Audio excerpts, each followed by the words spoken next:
Welcome to Lost in Thoughts, a space for stories, reflections, and life's absurdities. Who am I? Well, I'm someone like you, navigating this wild world, often getting a little lost along the way. But maybe, just maybe, getting lost is how we find what matters most. So sit back, relax, and let's explore this beautiful mess together.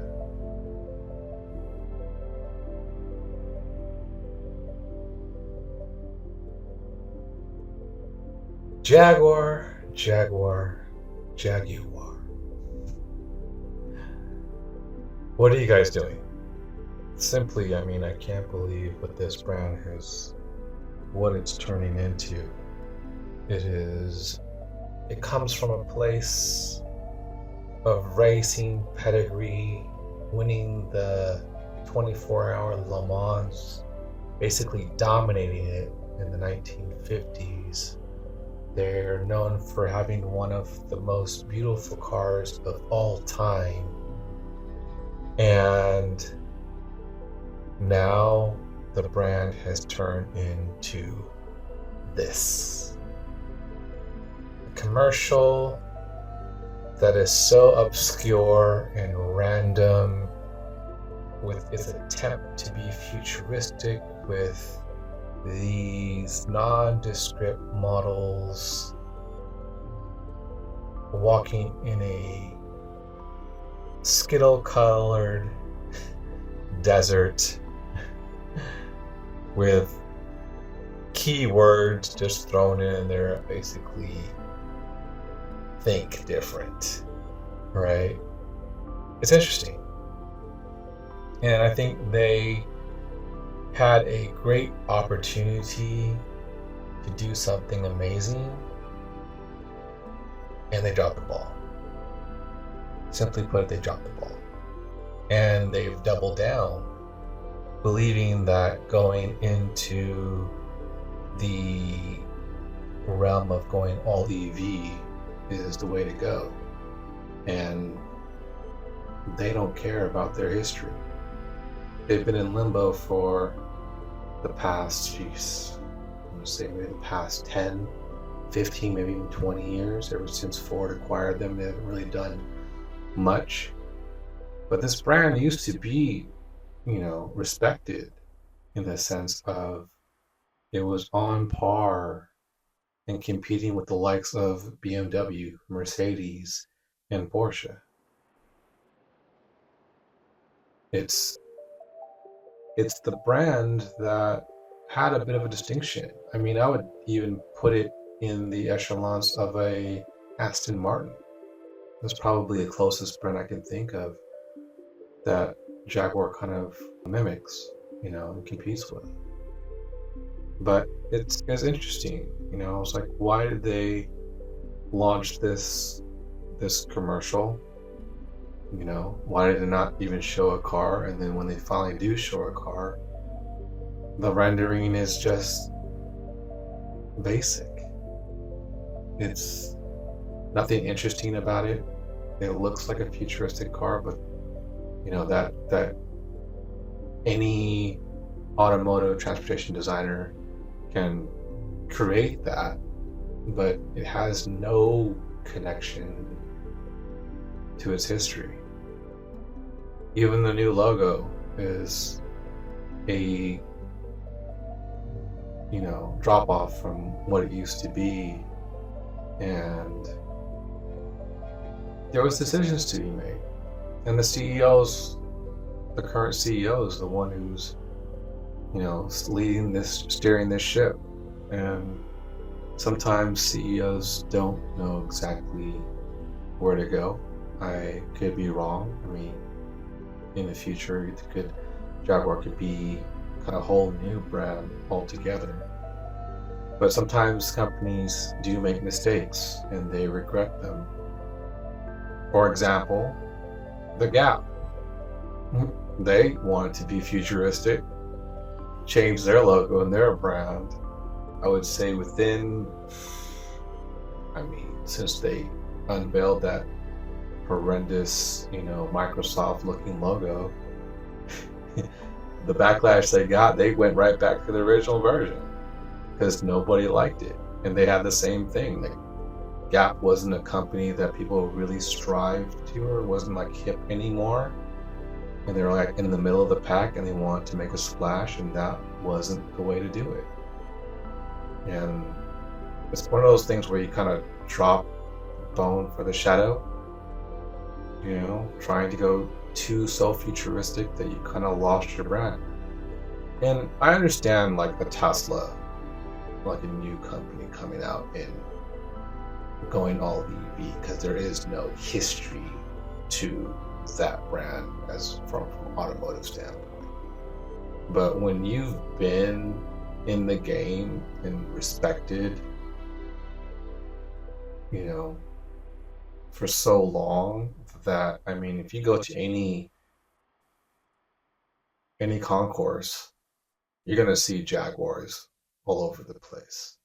That's where they, that's their high point, right? And some might even win concourse. At Pebble Beach, you'll probably see one. They'll probably have a class just for them. And so this car is one of those. This car brand company is there, but it hasn't been recently. And I know they're trying to make a splash, but they missed an opportunity, I think. And I'll explain. Number one, who is their target audience now?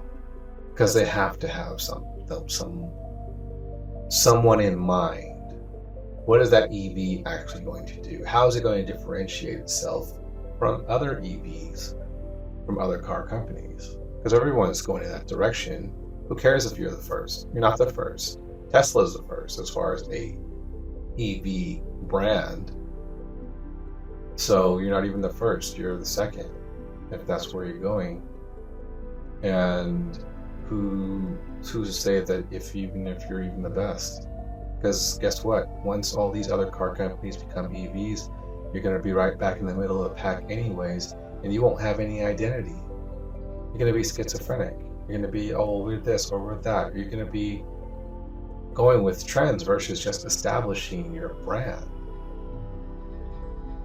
And a company that has done it and has had the same lineage, even higher recently, is Rolls-Royce. Rolls-Royce has revamped their branding and stuck to their heritage. And they've done it really well, and they're true to themselves. They know exactly who they are, they know exactly who their market is, and they know exactly how to reach to them. I mean, when have you ever seen a Rolls-Royce commercial? There isn't any. They don't need to advertise to the general public because the general public isn't their market. It's the 1%, the 1% of the 1% who drive Rolls Royces. And then when they're in Rolls Royces, they're not driving their cars, they're being driven in their cars. When you have a sports car, you want to be seen. The car is the draw, right? When you see someone in a Lamborghini or a Ferrari or a McLaren, those cars are the ones where people are looking to say, "Oh, that car is so awesome," and people are taking pictures of that car. And the car gets the attention, and then they see the driver, whoever owns the car, but the car has more attention. Versus Rolls-Royce, you see the car, but the draw is who's in the car, who's in the Rolls-Royce. They're two different types of markets, and Rolls-Royce knows this. So they don't have any commercials. They actually do their advertising along with, airplane shows, where they're selling the private jets, and Rolls-Royce will be there.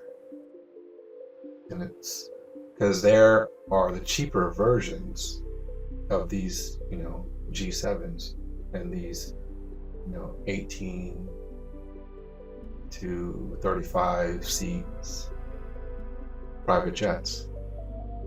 And the cost of those jets are $50 million, $100 million. So when you park a Rolls Royce next to that, it's not that expensive. It actually looks like a deal.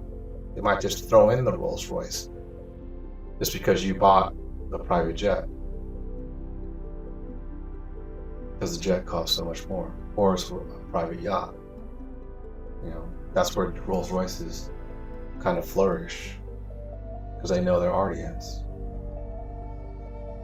But for some reason, Jaguars kind of missed who they are, and I fear they could lose their brand. But here's the thing. The opportunity is this. That commercial, to me, was trash for that brand. It didn't say anything specific. It didn't show off the car. The car was never the hero. It was just some colors, models, who may or may not be the target audience. But it felt like it had an agenda. And it was completely random artistic. And what it really reminded me of is a scene from the movie Boomerang. I think Boomerang came out in early 90s. Eddie Murphy was the star of the movie. And definitely you should check it out. But there's a scene in there where Eddie Murphy plays a character where he's the art director, and he's aspiring to become the creative director of the agency. And he's been with them for a long time. But they end up hiring this woman who's they felt was more qualified than he was, and he's a little bit hurt by that. But he's a ladies' man, so he ends up, trying to get with her and all that stuff. Anyways, that relationship took a turn for the difference because he was known for being a ladies' man, and she's the one who kind of broke up with him. So he felt what women felt that he treated. Like the women that he treated, he felt like them. And so she kind of flipped the script on him. So he felt, you know what? Forget this. I don't care about this job. And they were pitching a perfume called Strange. And Grace Jones was the model at the time. And Grace Jones is a very tall African model woman with a very strong personality. And so I love that character in that. So she's kind of like trying to demand stuff. But anyways, the scene is this. They were supposed to pitch this perfume called Strange. And Eddie Murphy's character is so bent out of shape from getting dumped by his current boss that he tells his designer, Nelson, who's a very flamboyant guy, to do whatever you want. And usually they have to wheel Nelson back because he's trying to push the envelope way past where it's supposed to be. But in this case, they tell him to go full out. Do whatever you want, Nelson. So no strings. You do whatever you want. And so Nelson creates his vision of what Strange should be, this perfume. And the only time anyone sees it is when they're presenting it to the client. And with that, the creative director asked him, hey, right before they show it, have you seen it? He's like, no, Nelson, do it all. It's like, what? Okay. And then the 30-second commercial rolls in the presentation as they're presenting to the client. And the commercial is, this Grace Jones with this weird looking branch dress skirt thing where it's like you can see through it, but it's all branches and twigs and sticks creating the frame of the dress. And right between her legs, she's screaming and yelling. And there's, not African, but like, tribal music, playing in the background or something like that. And she basically gives birth to this, to the perfume. It is the most bizarre thing you've ever seen. It's a very funny point. But that's kind of what this commercial reminded me of. It's like, it's so obscure, so out of left field that you kind of wonder, where in the hell did this come from? Like, who are they speaking to? Because if I drove a Jaguar, I'm like, they're not speaking to me. They're not even looking at my direction. And there's no way I'm buying another Jaguar if that's who they're marketing to. Unless the car is absolutely insane, right? But they don't do that.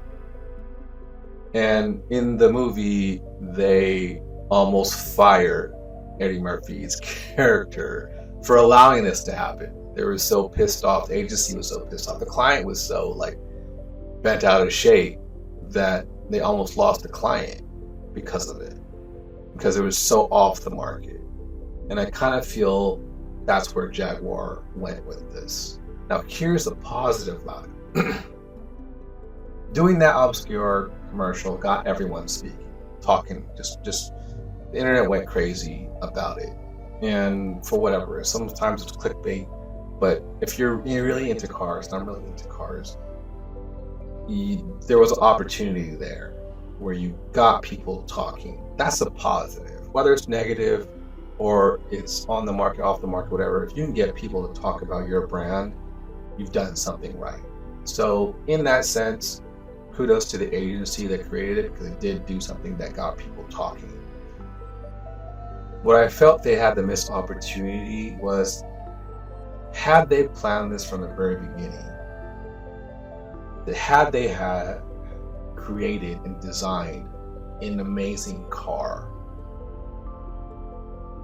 then I think they could have used this energy, this negative energy, and flipped it with a second commercial that was kind of going in the same direction.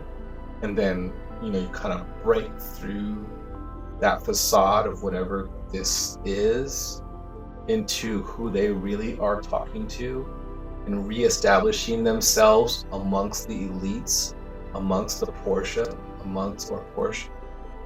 brand, within the Aston Martin brand, within the BMW, and saying, hey, we're here, and we're the only animals, you guys are all prey to us, and kind of leaning into the Jaguar motif, because Jaguars are one of those animals that from the the cat kingdom that fight equally on land as they do in water. So they're pretty fearless. And if they came with that energy, but a more modernized version of that, even if it included EV, and then presented a vehicle that represented that, then I think you've now reestablished Jaguar back into the field of work. But you gotta make do on that promise, But they didn't do that, and they came up with this obscure rendering, which I've been to Art Center. I've seen how the students design cars, and they're thinking about who the target audience is. Their sketches are amazing. Their renderings are amazing. They take the time into it. And what was shown for Jaguar's concept vehicle didn't look interesting to me at all. It looked pretty basic. And all you're showing is the exterior, so all I have to go off of.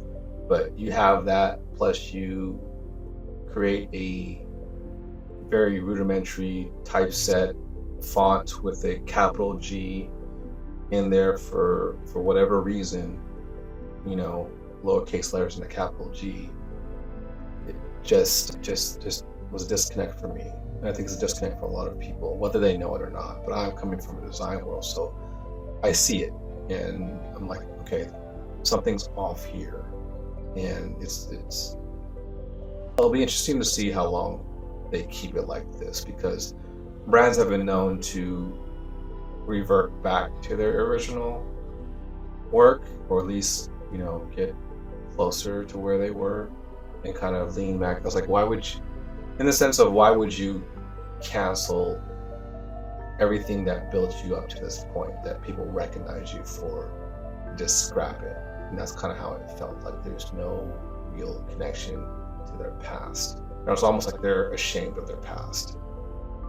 And maybe the past 10 years, they may not be as happy with it, but rebrands have their ups and downs. I mean, Ford hasn't been amazing all the way through. Porsche has made some mistakes here and there, but they're still an amazing brand. So you can't win them all. I mean, Porsche made the Pinto and the Mustang and the Cobra and the Ford GT. You gotta take your lumps, and they'll make mistakes. Maybe, and I consider this a mistake. It's plain and simple. But they had an opportunity, and even if they didn't, they could have revised it. But I think they're all in. I think they took all their chips and putting it on the table and saying, this is who we are, and love us or leave it. But I know if the car is not amazing, then you basically destroyed your whole brand. And they'll have to go back to the original, and we'll see if people respond to it. But that's a brand that should survive and should remain amongst the BMWs and Mercedes and the other groups.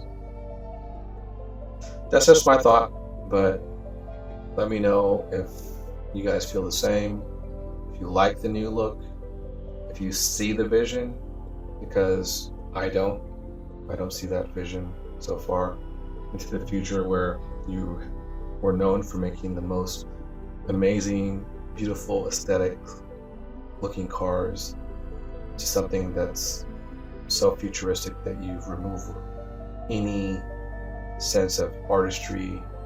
It's just almost, it's the concept car for Jaguar looks like a car version of the Tesla truck. That's what it reminds me of. And I don't like that for a Jaguar brand. Even Rolls-Royce looks more like that, and they have a better design. So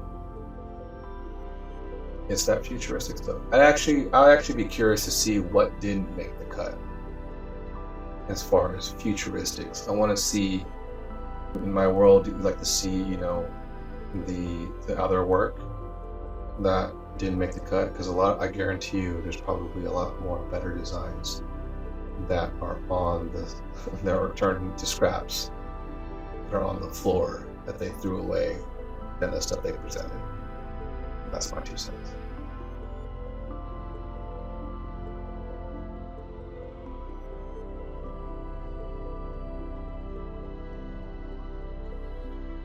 I hope you enjoyed this episode of Lost in Thoughts. I am grateful to each and every one of you. Thank you, and I'll see you in the next one.